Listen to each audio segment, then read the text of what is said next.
Hello and welcome to Enlightened Empaths, your community for the spiritually awakened. This is our chatty show where you just kind of pour yourself a cup of tea or a cup of joe and pretend that you're sitting around the table with Denise and me as we talk about some issues connected to being an empath and an intuitive that have been on our mind.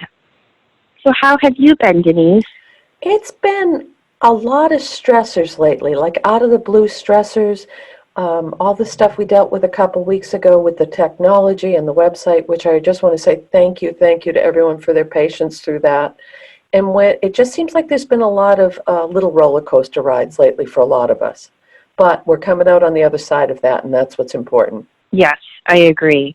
Lots of unexpected extra stuff. We had a lovely hurricane come through our area, and luckily the damage wasn't bad at all, but watching on the news what has happened in the Bahamas and other areas, I just ask that everyone stop each evening and send prayers of love, light, and healing to the people affected by that. Yes, very It was much. intense.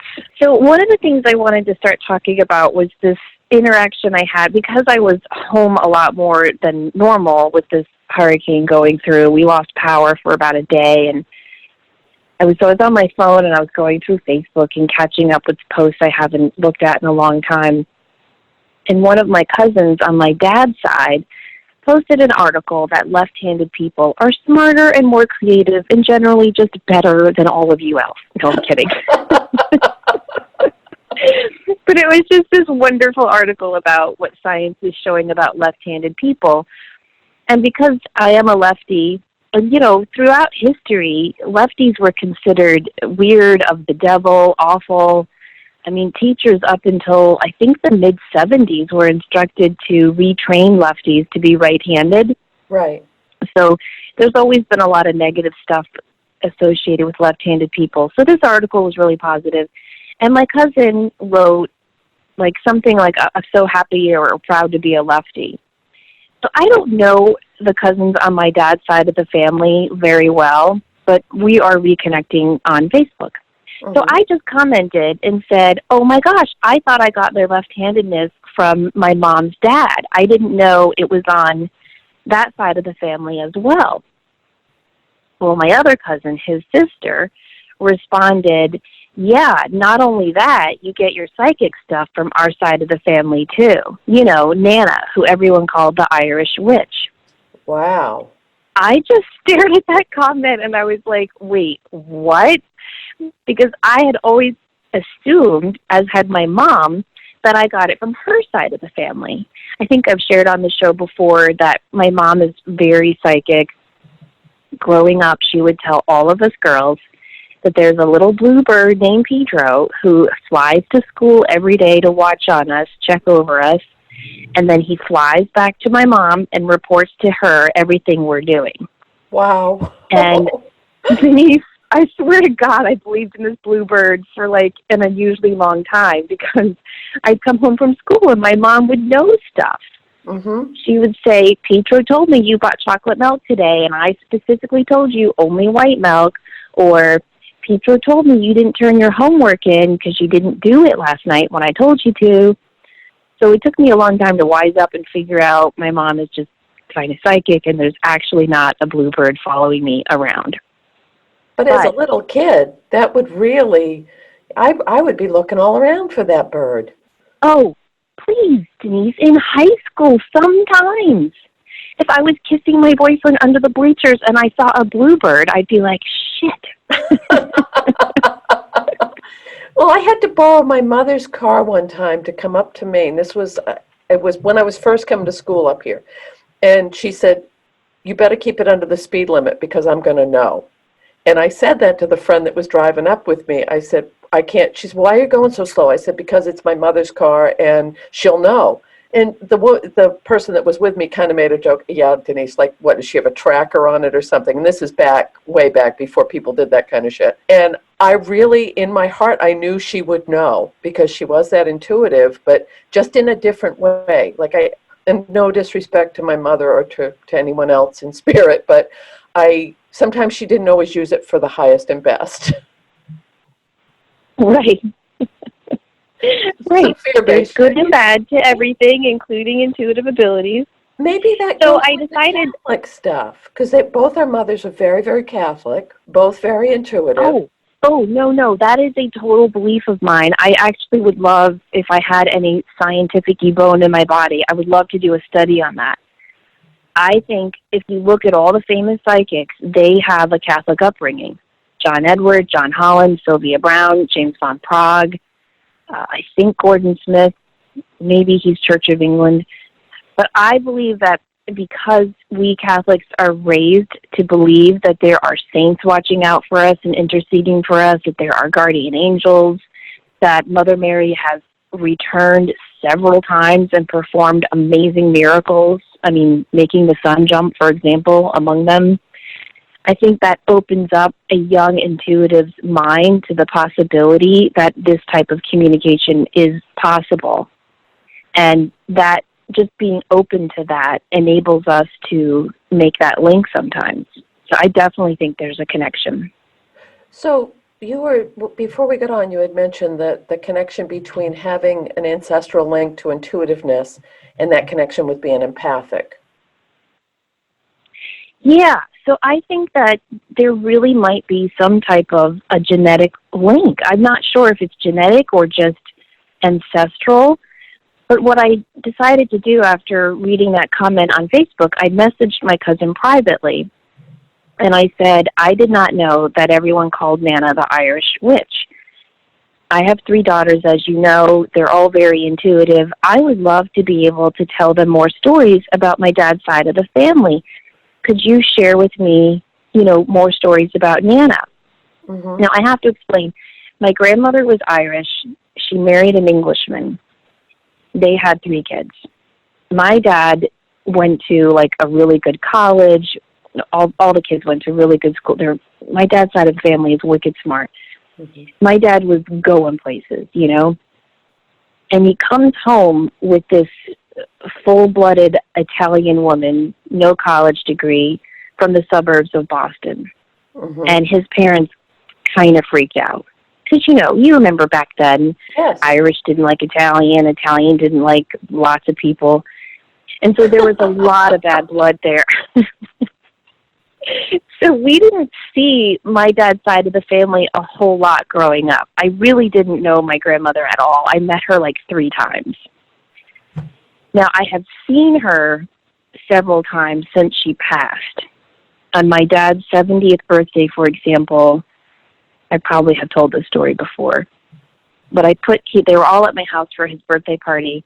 I put the cake in front of him with all the candles, and I stepped back to watch him blow out the candles. As I'm watching my dad blow out the candles, I see his mother, as she was when I last saw her as a little kid, standing behind him.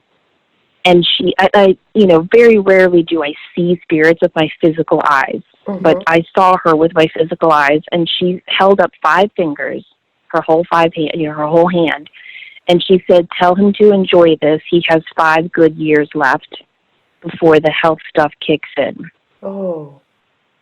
And so I sat on that for a good long while, and then finally, about a year later, I shared it with my mom, and she said, "Well, Samantha, he'll be 75. Something's got to kick in."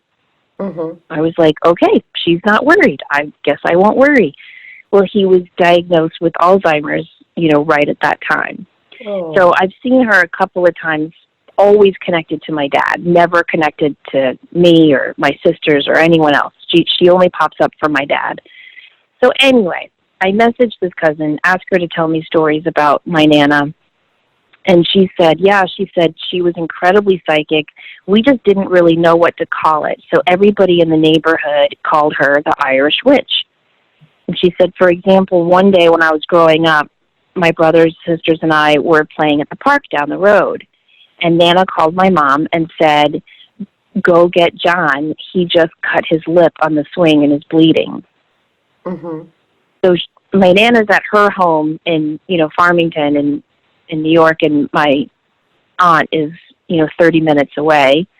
So my aunt runs down to the park, and sure enough, my cousin John had cut his lip on the swing and was bleeding. And Wow. my cousin was just sharing all these other stories. She told me a tragic story I did not know of. Her best friend went missing when she was 12 years old. Nana came over to the house before the news was really even around town and held my cousin's hands and said, they will find her, but it won't be good. And they found that little girl that night, deceased. Wow. Yeah. So what was interesting, well, that was interesting enough, all those little stories she shared. My Nana was a very nervous, anxious woman. I used to ask my mom questions about her a lot, like, how come we don't see Nana a lot? Or, is she coming for Easter? And my mom would always say, oh, you don't want to really know her. She wrings her hands all the time. She's nervous. She's anxious. She dotes on your father. It'll drive you crazy. So I knew she was a nervous, anxious person. But my cousin said, we've all talked so much about it. Since she's passed, we think she was an intuitive empath and just didn't know it. But there weren't words for this. There was no Phil Donahue or Oprah Winfrey when she was growing up, or Dr. Phil for people just to, sit down and watch shows and learn and understand. Or there were no books on meditation. Yoga was for weirdos. And she said, I just don't think Nana knew how to deal with everything that she was feeling all the time. Kind of made me sad. But I do think you're spot on that the times were very different. And see, both of my parents were the youngest of big families, and they were both what would have been called late in life babies back in they were both born in the 30s. So both my grandmother on my mother's and my father's side had my mother and father when they were in their early 40s, which was unheard of at that time period. But my father was the very youngest of 9, and my mother was the youngest of 5. So they grew up with older parents, but that meant that they passed really young. So I was 2 or 3 when my mother's father passed, my father's mother passed, my other grandfather passed, my father's dad passed when I was maybe 8, and then the only grandparent I knew was my grandmother. So I think when you don't know that side of your family, or you don't know your ancestral lineage or on a personal basis, it leaves kind of a void, but it makes you wonder, because I've often wondered. I always have this small, very strong-willed woman show up a lot when I'm doing readings, and I know it's my grandmother on my dad's side, but I don't know her well enough to know the connection. Does that make any sense? It definitely does. It definitely does. And I think there's a sadness there when we don't know those stories. And so if any of you are young listening to this and have grandparents that are still around, or great aunts and uncles, I think it's so important to ask those questions, to reach out and say, who was this person? Usually all we get is, well, they fought in the war, they served in the Air Force, they were a stay-at-home mom, they joined the lodge. But who were they? What did they want to be? What did they hope for? What were their actual stories? And I think we all need to ask those questions and really seek out that knowledge, because it'll give us a better understanding of where we come from and who we are. And then it'll help us in turn to understand our parents. Like, it made me understand my dad a lot more, because a lot of listeners have emailed me, especially from my other podcast, Psychic Teachers, because I'm sure it sounds weird to them. I'll tell different stories. Like, my parents, they know I'm an intuitive medium. They know I do this for a living. They just don't talk about it. It's kind of... It's kind of weird, and it kind of hurts my feelings. Like, I remember when I had my 2 CDs recorded years ago, and I went to a recording studio, and I was so excited to get it done, and I gave them each a copy. They never listened to it. They have never listened to one of my podcast episodes. They've never read an article I've written for Belief Nat, never looked at any of my manuscripts. They just don't want to talk about this world that I do. And yet, growing up, my dad would go in and out of this world. Right. He's done yoga as long as I've known him my whole life. Like, he does yoga every single day. That's just what I associate my dad with. Obviously, he's almost 80. He is 80 now. He doesn't do it anymore. But every single day my dad would do yoga. He's always walked to the beach. He's always had a connection to the ocean and nature and being outside. But in the 70s, he was a vegetarian, and he got really into meditation. And that's when he taught my sisters and I to meditate, and he did past life regressions on us. But then in the 80s, you know, he kind of just always went with the flow, and he got really into that me era and was just working all the time. We didn't see him a whole lot in the 80s. He was just always traveling and working and focused on that. In the 90s, he got a little bit more back into it. He got into Louise Hay and Emmett Fox and Wayne Dyer. And my dad gave me a copy of The Course in Miracles when I was a junior or senior in high school. But he was always in and out of it. And it's interesting that he struggled so much with that. He was taught by the Jesuits all the way up through college, and he would always struggle with his Catholic faith. He taught my sister's CCD class. You know, for Catholics know what that is. It's the class you take to get ready to be confirmed in the Catholic Church. And the priest had to ask my dad to leave because his views were too liberal and open-minded. Oh, my. So, from everything you're describing, that really does confirm that lineage on your dad's side of the family, because, I mean, my father was an intuitive, he was a medium, he was a psychic, and as I think about it now, we didn't have the word empath to use, but he certainly was, as far as how he sensed things and how he felt things. And I don't know if I've said this before, but it was always a joke that when my mother would be pregnant, my father would have to eat saltines before he could get out of bed in the morning because he'd be sick to his stomach when she had morning sickness. So, I mean, if that's not a damn empath, I don't know what is. Exactly. But that generation, we're talking a different planet as far as, you know, the roles of men, of women, of people in general, of being strong, be stoic, don't wear your heart on your sleeve. I have so much respect for anyone in that generation that was as sensitive as we are now, because they didn't have I do too. for it. No, and I wonder, you know, from all that I've heard, my Nana enjoyed a drink or 3 or 4, and then my father went on to become an alcoholic. He's been in AA since 1986, hasn't had a drink since then. But I wonder, I mean, I know alcoholism, addiction, they have found a genetic component to it. But I also wonder if for some people it's more medicinal for shielding yourself from feeling everything, you know? Oh, I think I can remember I was 5 years old, and I came in from playing outside, and my mom and dad were sitting by the fire drinking hot toddies, and my dad was crying. I've seen my dad cry like twice, once when his dad died, and then this time. And I was like, Daddy, what's wrong? And he said, well, Christmas is, you know, in 4 weeks, and I have to fire a lot of people, and it just really breaks my heart. And as a 5-year-old, I remember looking at the fireplace, and I said, you have to throw people in the fire? And then I started to cry. Right. And he was like, no, I have to, they can't work for us anymore. The numbers are down, and the company wants them to know before they spend too much money on Christmas. So that's my job tomorrow, and it's just weighing on my heart. And I've always remembered that moment because he really mourned having to do that. And there were so many times growing up, I wanted to be an attorney. I wanted to work for the FBI. You know how when you're a kid, you just go everywhere with what you want to do for your career. And my dad, who always worked in the corporate world, he said, if I could do it all over, Samantha, I would have a little cabin in the woods in Maine. I would teach English at a small college, and I would read all the days of my life.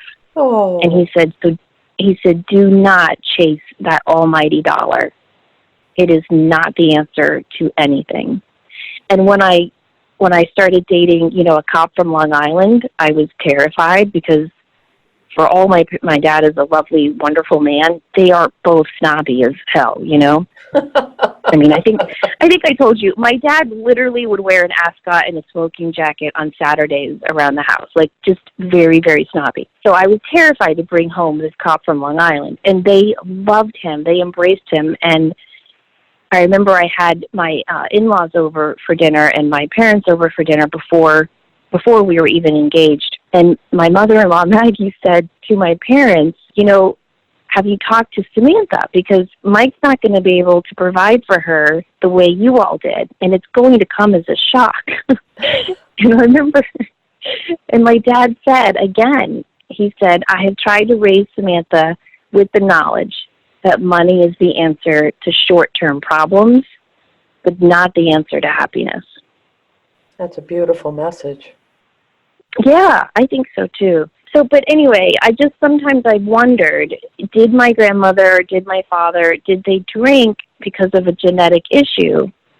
Or were they using alcohol to mask this hypersensitivity, this feeling of sensing everyone else's emotions and the weight of their worry and anxiety and stress?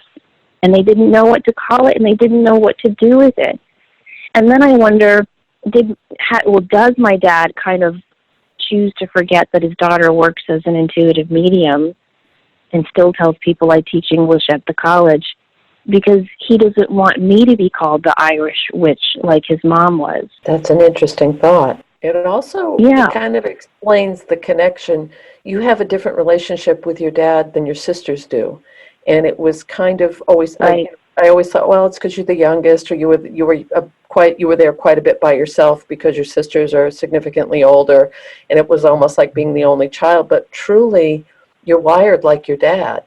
So, and if his mom Right. was that way, I'm sure that he felt, and what I just got a flash of, I haven't thought of this in years, is I had gone home to visit. I was still in college, and I love doing crossword puzzles and word game. I love doing them. It's good for the other side of my brain. And I was sitting in the living room at my parents' house doing a crossword puzzle, and my father walked by, and he just kind of smiled at me, and I said, I know, I'm just wasting time doing silly puzzles. He said, no. He said, my mother did that for hours on end, and it just brought her such peace. And he just kind of gave me this really, how when people look at you and they have a memory and a kind thought at the same time? And it really touched my heart because I had no stories connected with I didn't have many stories connected with my paternal grandmother, and it made me feel like there was a lineage and a connection there. So I think that that's important to honor that, whether it's because of having an intuitive link or having genetics are really fascinating, especially having two kids that are so diametrically different, but genetically they're full brothers. But if you met them, you would be like, holy shit, that was a toss of the dice. I think it's nice when kids are so different, though, because, first of all, I think it helps the siblings get along better when they're different, and then there's less risk of them being compared. But also, I think it just shows us as parents, it really is nurture and nature. Yes, and letting people be who they came here to be, not who you want them to be. Right. Now, on my Psychic Teachers podcast, we had a sponsor one time, so I guess not a lot of people signed up with them, but I really loved them, and I was hoping they'd sponsor us again. It's called Storyworth, and I think it's a good idea for anyone who's listening to this going, yeah, I'd like to know more about my family, too. It's this really cool company. I think it's like $79 for the year. It's a one-time fee, so that's not too bad. And you pick someone in your family, like a grandparent or a parent, and every week, Storyworth sends that person that you choose, the grandparent, say, they send them a question about their life. And it's anything. And you can customize the questions, or you can let Storyworth pick them. But it's questions like, what was your favorite toy growing up? What did you want to be when you were growing up? Who was your favorite teacher? What were your favorite subjects? What was your first job? What was your first car? What did you think your life would look like when you were 10 as an adult compared to what it looks like now? It's all these questions. Every week, that person is emailed a question, and they answer it. And then at the end of the year, Storyworth types it all up into a book. Oh. And the person that you choose, they can upload photographs to go along with all of the questions. Isn't that a cool idea? That is. Once the people that hold the stories have passed, someone hasn't picked that up. It's really hard to. Right now downstairs I have some pictures that I really don't know who these people are, and I have no one to ask anymore. And that's a weird feeling, to think that this is lineage, this is someone, this was an aunt, this was a brother, this was a son, and I don't know who these people are. And I'll find a way to figure it out, but it's interesting. So I think that's a beautiful service. And also, if you don't know your lineage, so I have kind of mixed feelings about the whole DNA testing. I really do. I've seen some I beautiful do results from too. this, and then I've seen some horrific situations from this. And of course, I have to put on my tinfoil hat and think, oh, why are they so hell-bent on... Anyway, I'm not going to go down that road. No, I'm right there with. So I have never done the genetic testing, but one of my son's, his partner, girlfriend gave him a genetic test for the holidays one year, and he did it, and it was interesting, because we can believe whatever we want, but there's all of the side roads that might have happened in the past that we have no idea about. Yeah, I agree. I think it's important, whether you love your family or have mixed feelings about your family, they are your family, and it does play a role into who you are today and why you are the way you are.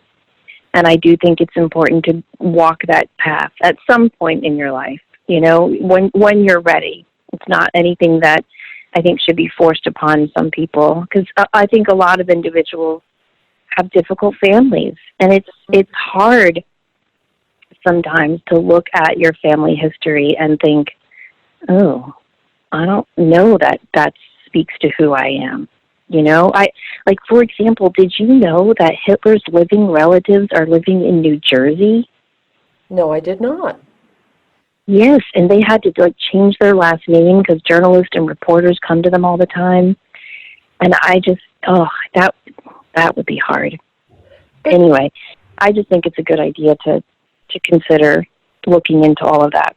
Okay, and I'm going to jump the fence again. I really think that this, like for me, I know one of my big things I came here to do was to break some cycles in my life, in my children's lives, like really start hitting the reset button and making some very distinct choices not to follow in some family patterns for them, for myself. And I think a lot of us right now, we can still have a connection with our family, or we can, but if you've taken the life lesson of needing to switch some things up this time around, please be gentle with yourself, because that's big work. Is if you're stepping away from maybe if you've come from a background where people may have been bigoted or limited or judgmental or whatever it might be, I'm just pulling that out of a hat.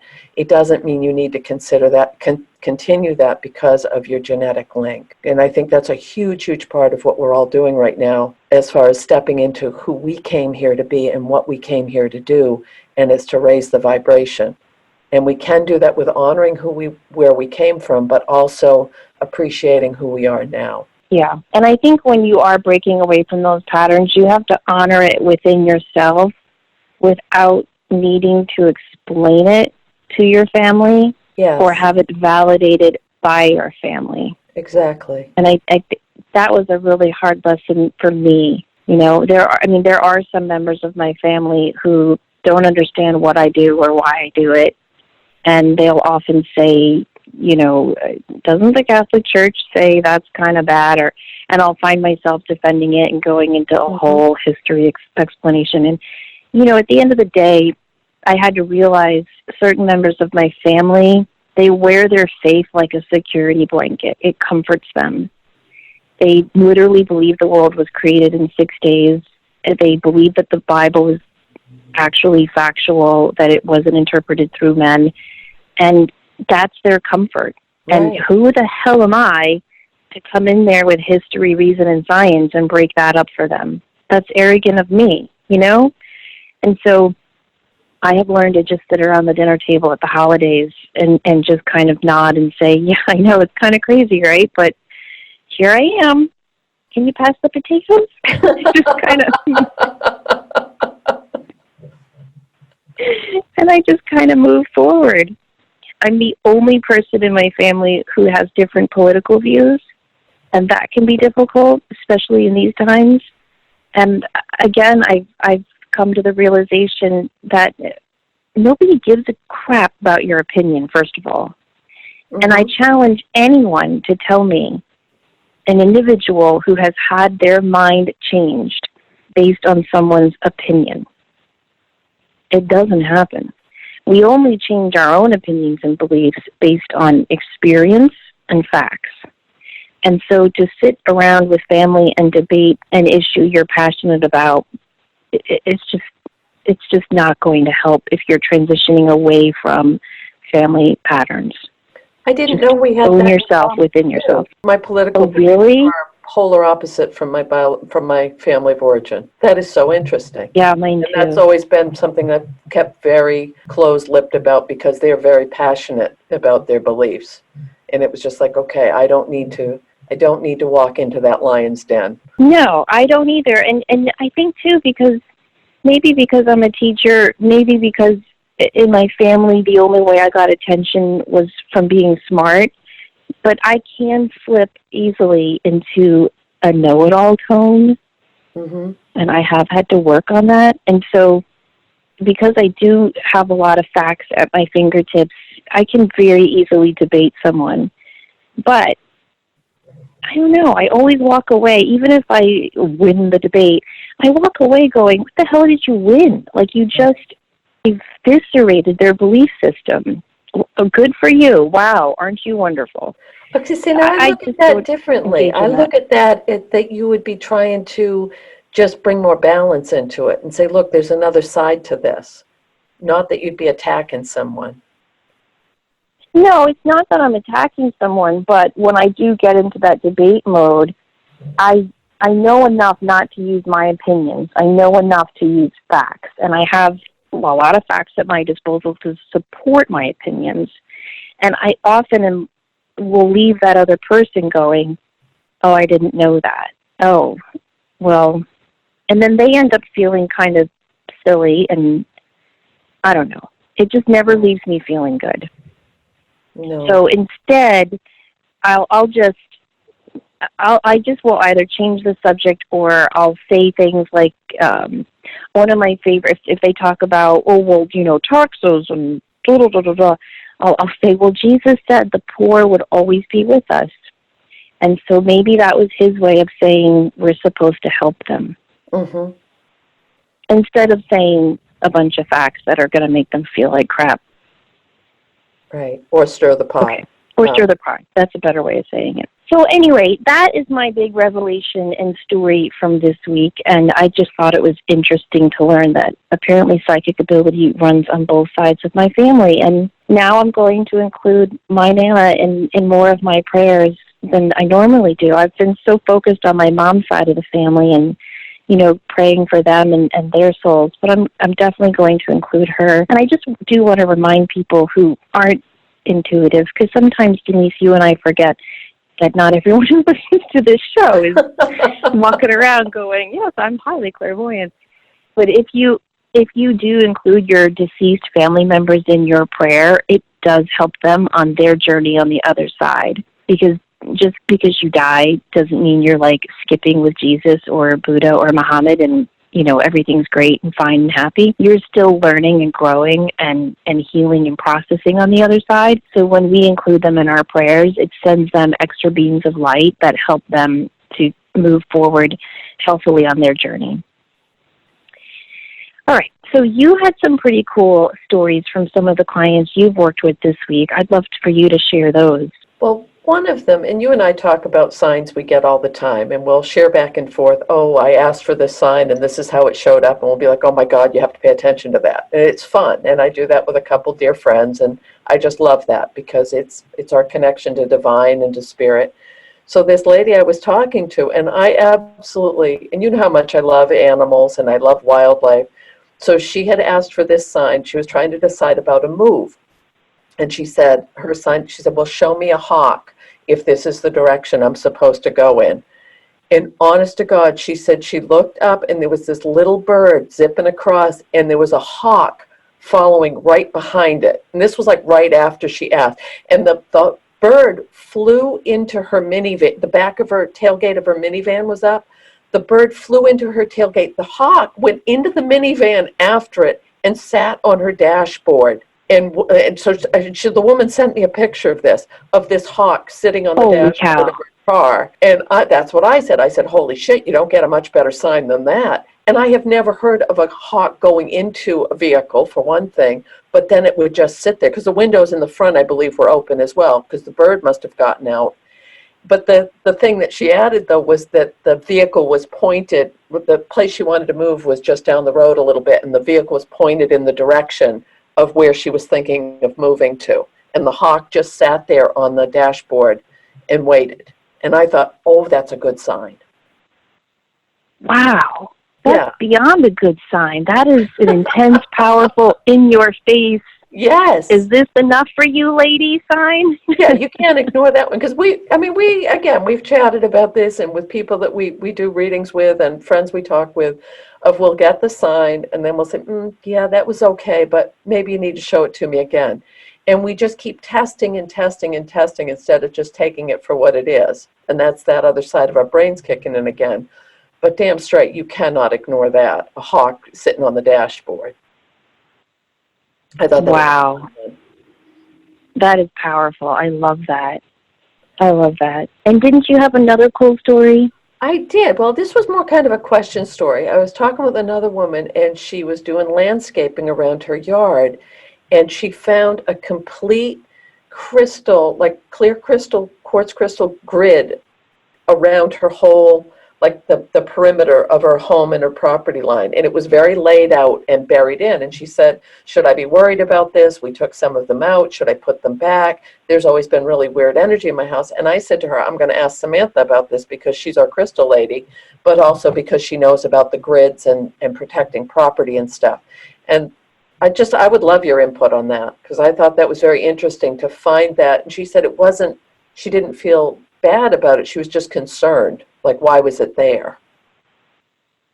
Yeah, that is so cool. So I have gridded my property with crystals. I do not recommend necessarily using clear quartz unless you have programmed or attuned them to do a certain job like protect your home.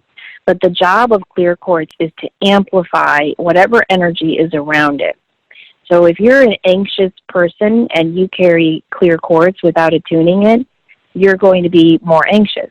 If you're a calm, serene, chill person and you carry clear quartz, you're going to be more calm, chill, and serene. But if you live in a haunted house, for example, or just a house with a lot of intense, weird energy, and you have clear quartz gridding it, that can amplify it. Again, unless you have sat with each of those individual crystal quartz and attuned them to ground, anchor, and protect that home in a loving vibration. But I think it's always a good idea, wherever you live, to do a grid of crystals around. And I think it's always a positive thing. I don't think it's anything negative or, someone practicing the dark arts lived here, because you wouldn't find clear quartz in a symmetrical grid for that. You might find it in a weird symbolic shape maybe, but not in a nice grid around the whole property. If you want to grid your house, all you do is you look at a blueprint of your home or just look at your house and you look at what are the four corners of my property. We don't all live on a perfect square, but try to find the four outermost points of your property. And you can just put tumbled or raw stones in those 4 points to grid it. I have put hematite, black tourmaline, and a St. Benedict metal in all the four corners of my property. The St. Benedict metal has Latin prayers on it to protect against super bad negativity. Like, they're used in exorcisms and stuff like that. So I thought, why not? The fourth corner of my property is shared with my sweet neighbor next door. And when her son was little, he was all into digging, how little boys will do. And his mom and I were outside talking one day, and he came up and he was like, look what I found. And it was my hematite, tourmaline, and Benedict metal. And of course it had been there for a couple of years, so it looked old and rusted out. And she was like, oh my gosh, what does that mean? And I was like, oh, I don't know, but that looks like a Catholic medal, so I'll take it to my church and see. And I just, because I didn't want to admit that I had done that, because a lot of people Yeah, like your client thought, what the heck is this? But yeah, so you can do that to grid your home. I also bought a couple of pounds of tumbled rose quartz online, and I connected the black stones with the tumbled rose quartz. So every couple of inches, I would just pop a rose quartz down, so that strong, badass protective energy of hematite and black tourmaline would also be gridded with a gentle, loving energy. And I just want to say, you can buy stones online. If you go, I use wholesale suppliers now only because I sell stones and I use them all the time in my business. So I want to make sure I'm getting like high quality stones and the best price for high quality. But for personal use, you can totally buy them on eBay. You just want to make sure that you look at the reviews, you look at where they're sourced from, you look at pictures of them, and you want to make sure the prices are right. So, look around. A pound bag of tumbled rose quartz should be around $16 to $19, no more. You can find it for less, but if you're looking at a pound bag of tumbled rose quartz, unless it's Madagascar rose quartz, that's going to be more expensive. But general rose quartz should be $16 to $19 a pound. Same thing for hematite. It's fairly inexpensive. So just know that you can go online and buy that yourself. Amazon sometimes has quartz sold by the pound as well.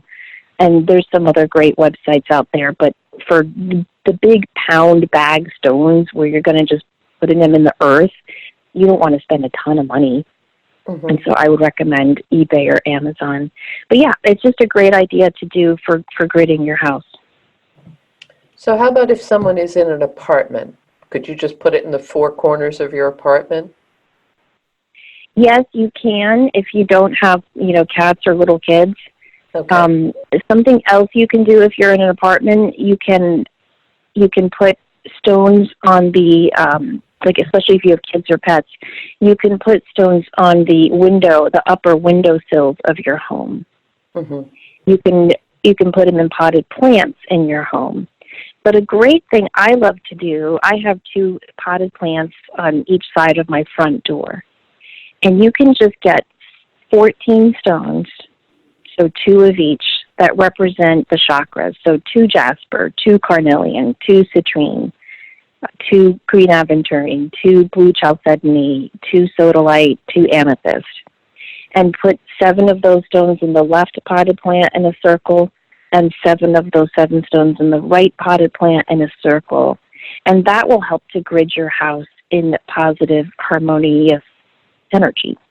Okay. You can also take tumbled hemocort. I like to get the magnetized hematite tumbled, which you can actually find at most toy stores, believe it or not. They often have them at the cash registers because kids love to see how the magnets work.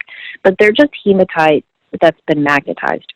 And you can put those underneath the lip of your front door. So like if you have a welcome mat, tuck them in under there in a straight line.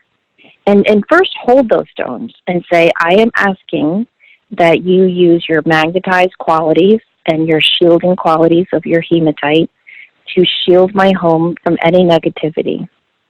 And then put them under there. And what that does is whenever anyone negative or nefarious or just in a bad mood walks into your home, the magnetized hematite pulls the negative energy into itself.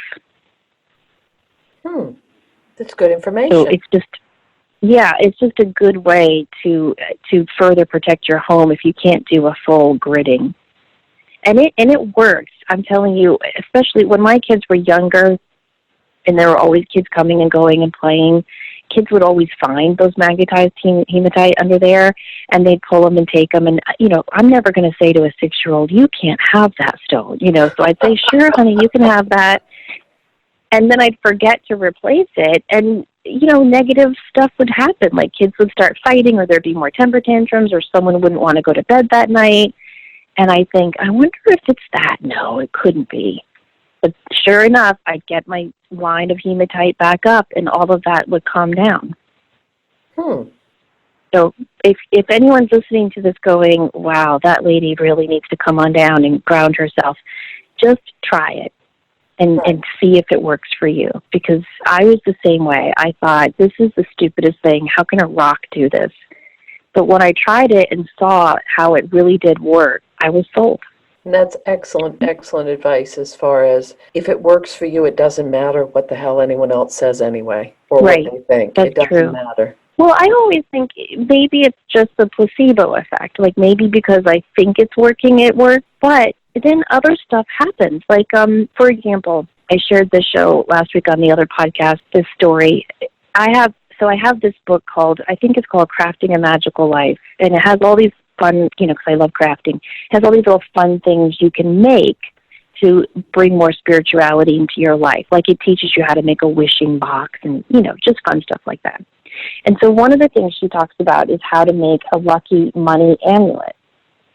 And so I have taken that, I've adapted it. I think anything you're going to do spiritually or magically or ritually for yourself, you need to adapt it to your own self so that it has your own imprint on it.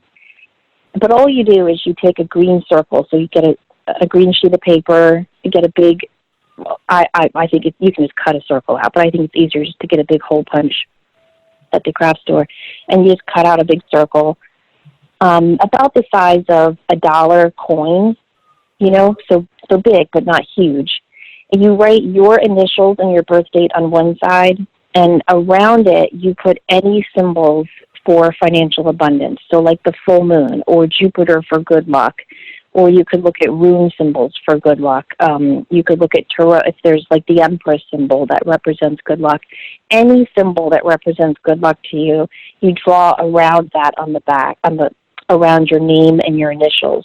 On the back, you put the infinity symbol, the number 8 on its side, and you can put more symbols around that as well. And then you keep it in your wallet to attract abundance to your wallet. So I did this years ago. I thought it was just a fun thing to do, and I didn't think much of it. My finances did improve, but I was also working non-freaking stop, so I thought, yeah, of course they're going to improve. Well, then I was hit by a ton of extra bills out of nowhere, and I was like, son of a bitch, what's going on? And I look in my wallet, and that little Lucky Charm amulet thing had fallen out. God only knows where. And I was like, no, surely not. So I made another one, put it back in my wallet, and all the extra bills calmed down. So then, you know how poor Denise has to listen to me complain all the time about everything. So I called Denise a couple of weeks ago, and I was like, son of a bitch, no matter what I do, there's like $1,000 of extra expenses every month this summer. Remember, like I had to get new tires, and then my daughter and I both needed new glasses, and then my water bill like jumped through the roof because there was a leak in my kids' toilet that they didn't tell me about. So I just had all these expenses coming at me from out of nowhere, and I was like, what is going on?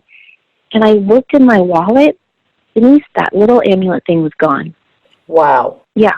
So you made a new one? So, of course, made a new one, put it back in there.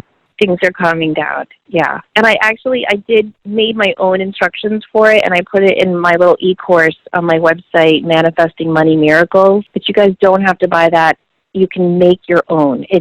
I really feel it has to be your own imprint, like your own, what means money to you.